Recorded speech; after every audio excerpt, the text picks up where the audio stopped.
इस शहर में कई जगह आपका विरोध सामने आ रहा है, कई लोगों द्वारा आपके पुतले जलाए जा रहे हैं। मुझे इस बारे में कुछ भी नहीं पता। तो क्या इस तरह आप यह कहना चाह रही हैं कि जो अभी आपका विरोध हो रहा है वो कांग्रेस के सदस्य द्वारा ही किया जा रहा है? शंकाएं और कौतूहल, जिज्ञासाएं और बेचैनी होती है क्योंकि आपके बारे में बहुत ज्यादा चर्चा चल रही है।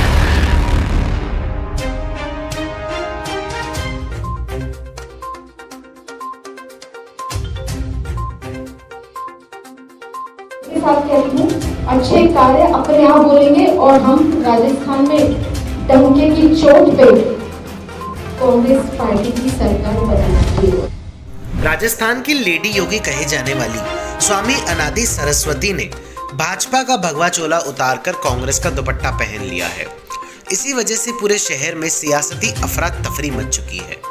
कांग्रेसी काफी ज्यादा निराश हो चुके हैं। पायलट गुट और अशोक गहलोत के गुट में अभी जो धर्मेंद्र राठौड़ को टिकट न मिलने की वजह से जो असमंजस चल रही थी वह अनादि सरस्वती के आने से बदल सकती है। इसी वजह से आज हम अनादि टॉक्स पहुंचे अनादि सरस्वती जी के घर, उनका एक विस्तृत इंटरव्यू लेने, जिसकी झलक अब आगे आ रही है। मैं साहिल मंतानी आप सभी का वापस स्वागत करता हूं अनादि टॉक्स में। आज हमारे साथ एक बार फिर मौजूद हैं स्वामी अनादि सरस्वती। स्वामी जी, आपका बहुत बहुत धन्यवाद, आपने हमारे लिए समय निकाला। आपको कांग्रेस ज्वाइन करने पर बहुत ज़्यादा बधाई।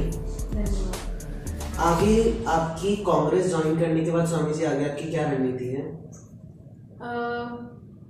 कांग्रेस को ज्वाइन करने के पीछे मेरा उद्देश्य स्पष्ट है और उसी कार्य के लिए मैं तत्पर रहूंगी कि जो भी मानव सेवा के कार्य, गौ सेवा, मंदिरों के और जो भी हमारे अजमेर के विकास कार्य हैं या राजस्थान सरकार में कांग्रेस जो भी कार्य और जिम्मेदारी देती है, उनकी नीतियों को पुरजोर तरीके से जनता तक पहुंचाना, उनकी नीतियों को लोगों को समझाना और जो भी कार्य और जिम्मेदारी जैसा भी होती है उस कार्य को करना। अभी केवल मैंने ज्वाइन किया है, अभी केवल मैंने उस परिवार का हिस्सा बनी हूँ।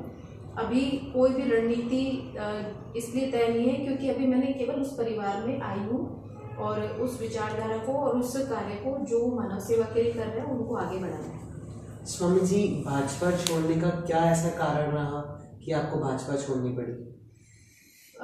भाजपा की सदस्यता मैंने अभी ही ग्रहण की थी। बाकी समाज में कार्य मैं बहुत लंबे समय से कर रही हूँ और कुछ ऐसी बातें रही जिसकी वजह से थोड़ा सा असहज मुझे महसूस हो रहा था और थोड़ा वातावरण में असहजता के कारण ही मैंने वो परिवार छोड़ा और जहाँ मुझे मान सम्मान मिला और सम्मानजनक तरीके से आगे के कार्यों के लिए, राजस्थान सरकार के विकास के कार्यों के लिए निमंत्रण मिला, तो मैं ससम्मान उस परिवार का हिस्सा बनने के लिए आगे बढ़ी। स्वामी जी, जैसे ही आपने कांग्रेस की सदस्यता ग्रहण करी है, जिस तरह आप एक विशाल परिवार का हिस्सा बनने जा रही है, उसी वजह से शहर में कई जगह आपका विरोध सामने आ रहा है, कई लोगों द्वारा आपके पुतले जलाए जा रहे हैं। उस पर आप क्या प्रतिक्रिया देनी चाहेंगी?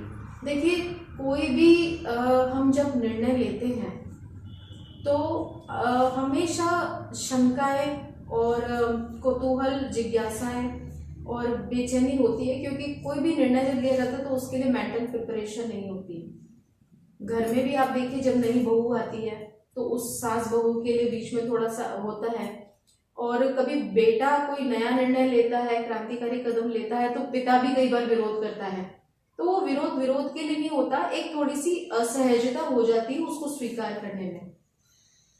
तो कोई भी अपन विचार जब नए तरीके से शुरू करते हैं, कोई भी कार्य को नए तरीके से शुरू करना चाहते हैं, एक नई मुहिम को लेके आना चाहते हैं, तो इस शुरुआत में कुछ लोग तो सहज रूप से स्वीकार करते हैं और कुछ लोगों को कुछ जिज्ञासाओं के चलते, शंकाओं के चलते, कुछ विचार स्पष्ट नहीं होने के कारण कंफ्यूजन्स रहते हैं।